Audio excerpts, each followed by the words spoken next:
নমস্কার বন্ধুরা, আজকে রান্না হবে এই যে 5 মিশালি পায়লার করা একটা পুঁটি মাছ ট্যাংরা মাছের সাথে ভাজা হবে কলা টমেটো কুচি দিয়ে এখানে হলুদ মরিচ আদা চামচ ইউজ করে দিয়ে মিক্স করে এখানে দিয়েছি আর লবণ আর তেল দিয়ে এটাকে মেখে নিতে হবে। কলা পাতার সাথে আমি ভাজা দিয়ে ভালো করে মশলাটা মেখে নিতে হবে। এরকম সাজিয়ে সাজিয়ে ভাজা দিয়ে দেবো। চুলো ধরিয়ে আমি কলা পাতা সাজিয়ে ভাজা দিয়ে দিচ্ছি। এখন আমি ঢাকনি দিয়ে ঢেকে সময় দিয়ে ওপর থেকে জল বেরিয়ে যাবে।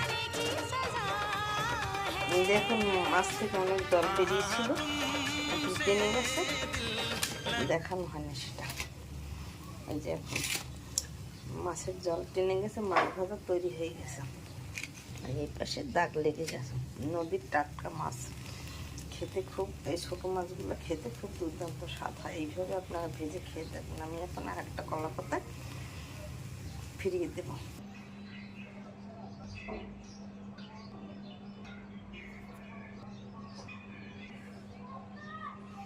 আর একটা থালায় আমি তুলে নিয়েছি। এখন আর একটা এরকম পাতা দিয়ে ঢেকে এইভাবে করে ফিরিয়ে দেব। এই যে ফিরিয়ে দিছি, দেখুন কি সুন্দর ভাজা হয়েছে। এরকম তো দাগ লাগিয়ে ভাজলে খেতে খুব দুর্দান্ত স্বাদ। এখন একটু এই যে সরিষার তেল ঘুরিয়ে ফিরিয়ে দিতে হবে। সরিষার তেল দিলে এই ধরনের মাছ ভাজা খেতে খুব সুস্বাদু হয়।